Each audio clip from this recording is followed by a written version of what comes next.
안녕하세요, 블랙스완입니다. 자, 여러분, 지금 보고 계시는 이 기사를 보고 저는 역시나 삼성전자구나 하고 다시 한번 생각하게 됐습니다. 사실 올해 이런 코로나 위기에도 역대 최대 규모의 R&D 투자를 한다는 게 정말 말처럼 쉽지가 않습니다.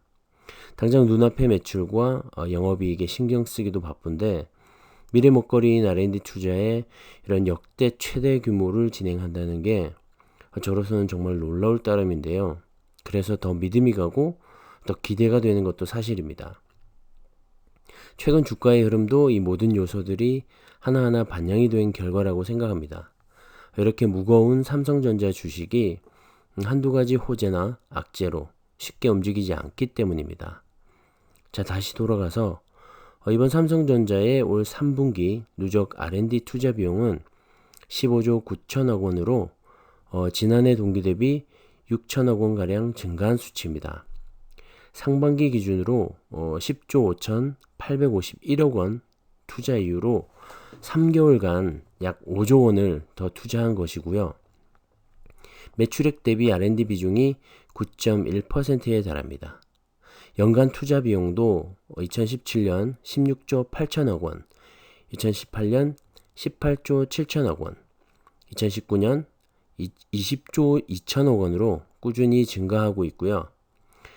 특히나 올해 같은 경우는 연간 기준으로도 역대 최대 수준일 전망으로 보여집니다.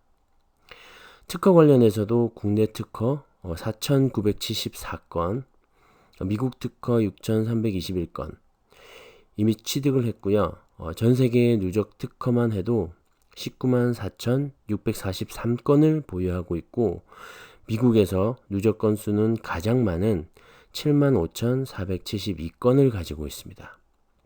자, 그리고 연간 시설 투자비도 약 35조 2천억 원으로 전망이 된다는 소식인데요. 메모리 첨단 공정과 반도체 디스플레이 등에 투자할 계획이라고 합니다. 자, 어떠신가요?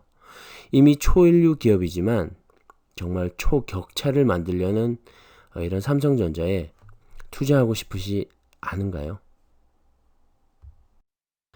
자, 그리고 삼성전자의 올해 3분기 5대 매출처도 발표가 됐는데요. 애플, 베스트바이, 도이치텔레콤, 홍콩 테크트로닉스, 버라이즌입니다. 특이할 점은 2018년 2분기 이후로 9분기 만에 화웨이가 빠진 건데요. 미중 무역 전쟁과 팬데믹의 영향으로 보여집니다. 애플과 홍콩 테크트로닉스는 반도체, 디스플레이 등의 고객사이고 베스트바이는 미국 최대 TV 생활가전 유통업체입니다. 도이치텔레콤과 버라이즌은 각각 유럽과 미국의 최대 통신사이자 스마트폰 고객사입니다. 이들 5개사에서 삼성전자 전체 매출의 13%가 발생했습니다. 화웨이 같은 경우는 지난 미국의 반도체 공급 규제로 인해 그 규제가 발효되기 직전 삼성전자의 D램과 낸드 등 메모리 반도체를 대량으로 매입하기도 했었는데요. 내년 3분기 미국의 새로운 정부와 중국 간의 관계에 따라 다시 삼성전자의 상위 매출처에 올라서게 될지 궁금해집니다. 아무래도 삼성전자 입장에선 중국과 화웨이는 큰 시장임에 틀림없기 때문입니다. 그런데 그와는 반대로 화웨이의 중저가 브랜드인 아너를 매각했다는 소식이 있는데요. 화웨이 스마트폰의 25%를 차지했던 아너의 매각은 화웨이의 시장 점유율에도 영향을 미칠 것으로 생각이 됩니다. 미국의 제재로 인해 부족해진 부품을 중저가 브랜드를 포기하고 대신 첨단 고가 제품과 기업 대상 사업에 집중하려고 하는 모습인데요. 그로 인해서 향후 전 세계 스마트폰 시장은 1강 3중으로 삼성전자의 입지가 더욱더 공고히 될 것으로 보입니다.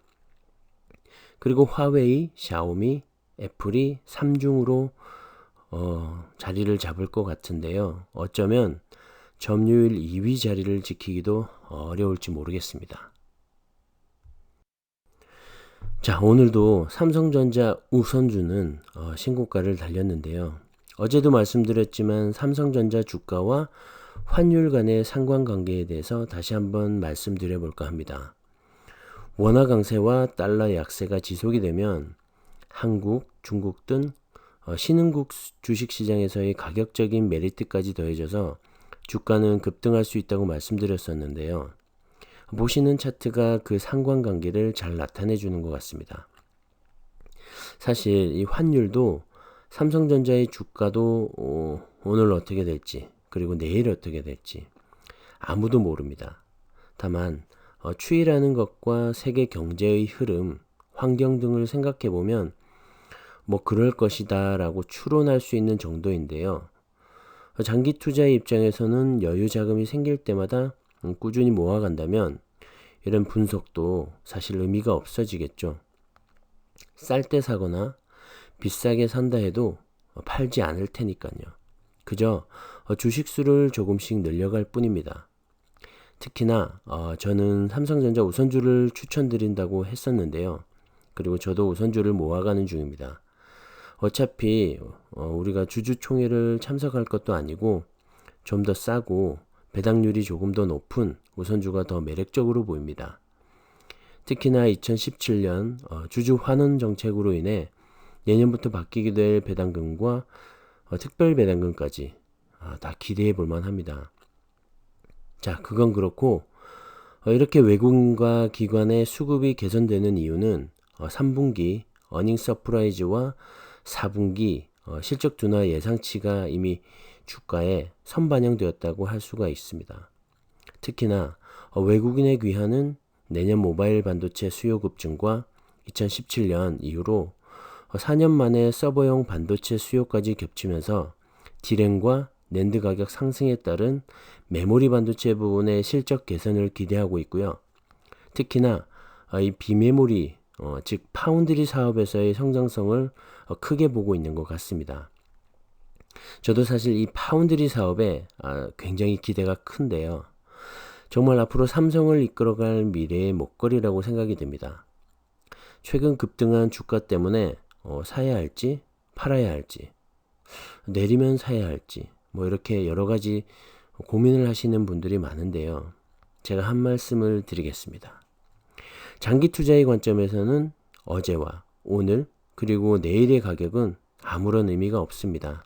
그저 흔들림 없이 모아가시길 추천드립니다. 자, 오늘은 여기까지고요. 감사합니다.